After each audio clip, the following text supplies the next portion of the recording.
Now, the Three Martini Lunch with Greg Corombos and Jim Garrity. And welcome, everyone, to the Monday edition of the Three Martini Lunch. Jim Garrity of National Review is here, but he's up in New York getting ready to do some television with CNN International, so he joins us by phone.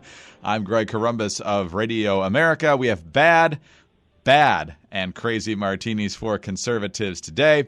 We also want to let you know here at the top that we're sponsored today by Simply Safe Home Security. Protect your home the smart way without the expensive long-term contracts using Simply Safe Home Security. Visit simplysafe.com/ricochet. That's spelled SIMPLISAFE.com/ricochet. And Jim, let's kick it off here with the first bad martini, and it looks like things are not going so well in the early going for National Security Advisor Michael Flynn. And if they're going as poorly as some people think, it appears to be his own fault. One of the things that keeps happening here is that a lot of people are saying that Flynn did not discuss Obama administration sanctions against Russia as a result of Russia meddling in the 2016 campaign. Reince Priebus has said that publicly, that they never discussed it. Sean Spicer has said it. And most significantly, Vice President-elect Mike Pence saying January 15th on Face the Nation that Flynn assured him the issue did not come up then. Now what we're hearing is that Flynn can't be totally sure what happened, so it's possible that the issue did come up and that Flynn potentially has misled someone as high as the Vice President of the United States. Jim, you can get away with a lot of things in a position like National Security Advisor, being obstinate, tough to work with, controversial. Not being trustworthy is often a deal killer. Yeah, and most importantly, the other members of your team, so to speak, the other members of the administration have to feel like they can trust you, have to feel like if you tell them it is X, then the answer cannot be it is not X. That meant you certainly don't feel comfortable going out there and saying this. And obviously, Spicer, Priebus are among those who've gone out and said, "Oh no, there was no conversation of sanctions with the Russians before the inauguration." But the most significant one is Vice President Mike Pence. And apparently, the word is that Mike Pence is rightfully quite irked about this, that he was sent out with false information and basically went out and lied or said something that wasn't true. And he said this apparently based on discussions with Mike Flynn. If Mike Flynn lied to Mike Pence, that makes his job just about impossible. If he lies, the next question is, because everybody in the Trump administration right now has to be thinking, okay, when else have I relied on Mike Flynn for something? When else have I gone out and said something that he had told me? If he is not a trustworthy arbiter of information, he really does nobody in that administration any good. Now, the million-dollar question is, does President Trump trust him? President Trump, in almost any other administration, if a national security advisor lied to other members of the administration and sent them out to say something that wasn't true, he'd be a goner. It'd be, game, set, match, everything would be settled. Obviously, this is the Trump administration and operates by slightly different rules. But I would just say that if the vice president no longer trusts a national security advisor, you're well beyond the run-of-the-mill bumps in the road of a new administration.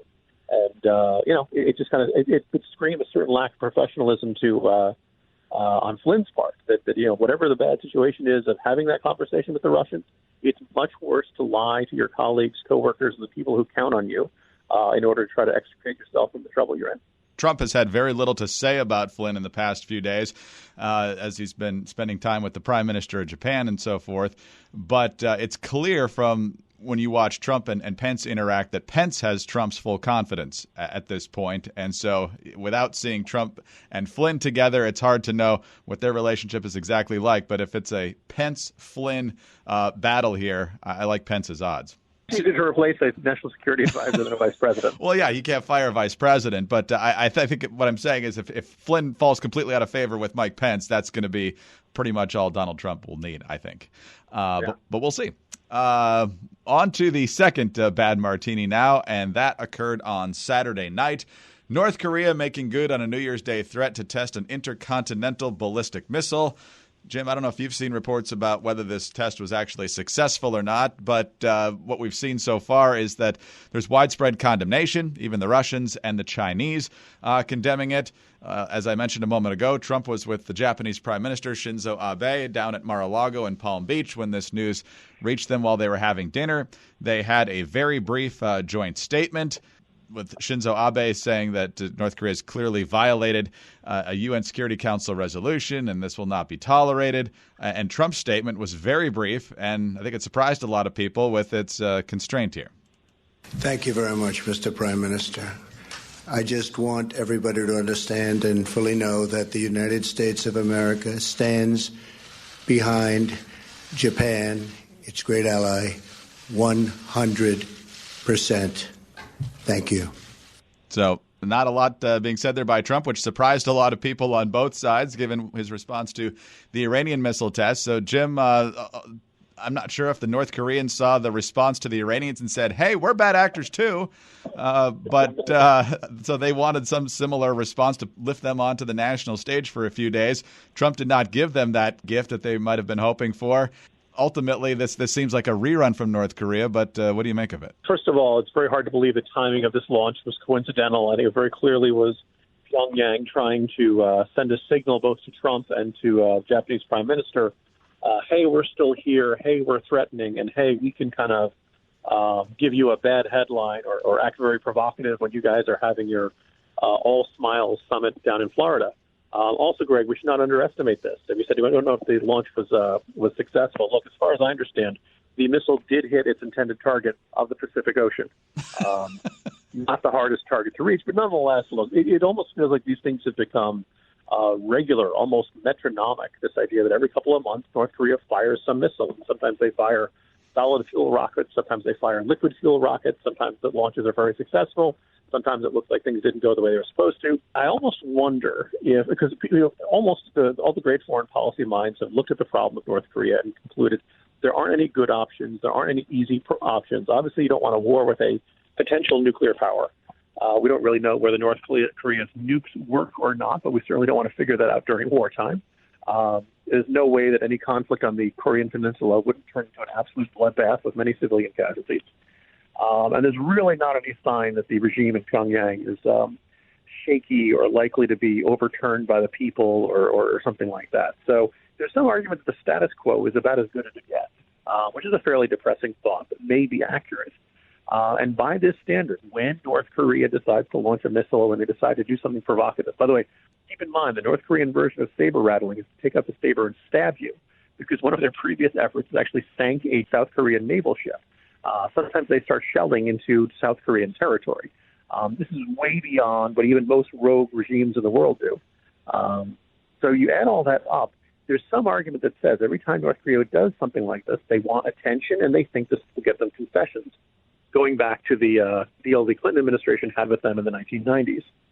You look at this, I wonder almost if Trump has been told North Korea is doing this for attention. And so his way of dealing with it is to give them as minimal attention as possible, which is kind of what he did with that very terse one-sentence statement of support for our allies.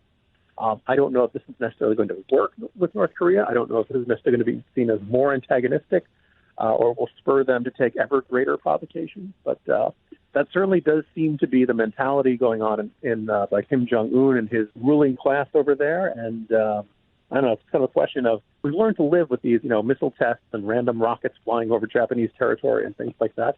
You kind of wonder if at some point does this start, is the instinct in North Korea to escalate? And if so, this would be a good moment to quote Fred Thompson from the Hunt for Red October. This business will get out of control and we'll be lucky to live through it. Oh, that's encouraging. Thanks, Jim. There you go. Happy Monday, everybody.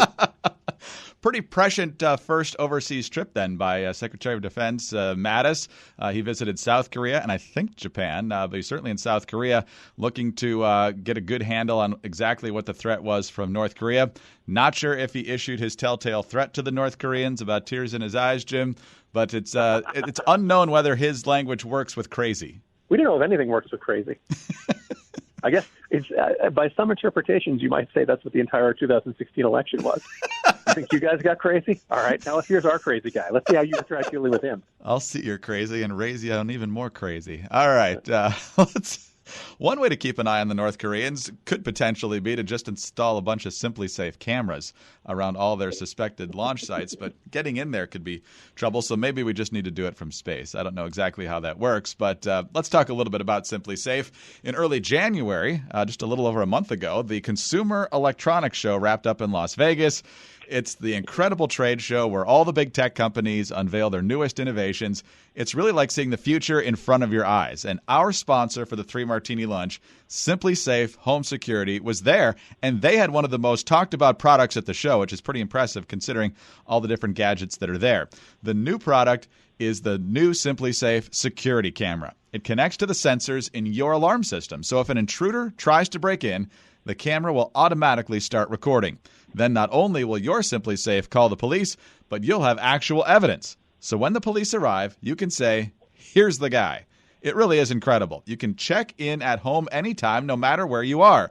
Just live stream HD footage directly to your smartphone.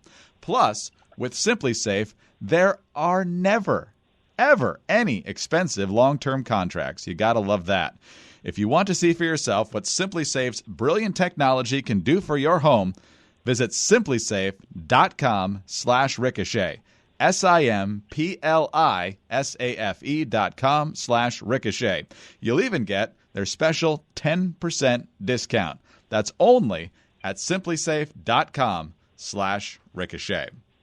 All right, Jim, we were just talking about ratcheting up the crazy at the end of our second bad martini, but let's get to our real crazy for the day. The social justice warriors, as we've talked about a number of times since Inauguration Day, are pretty much working around the clock. You think Trump doesn't get a lot of sleep? These people seem to be being able to flip out and be on scene just about everywhere where there's a perceived outrage, which pretty much is every word that comes out of the White House these days.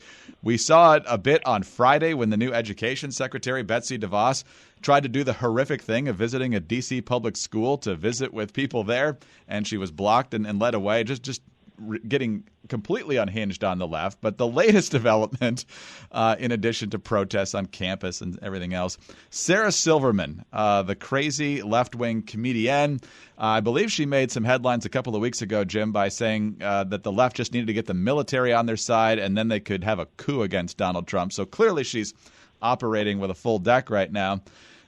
This is her tweet yesterday. Walking to get coffee, saw these all over a sidewalk in the town I'm in. Is this an attempt at swastikas? Do neo-Nazis not have Google? And basically it's an S with a line through the middle, so she thinks it's a really sloppy swastika.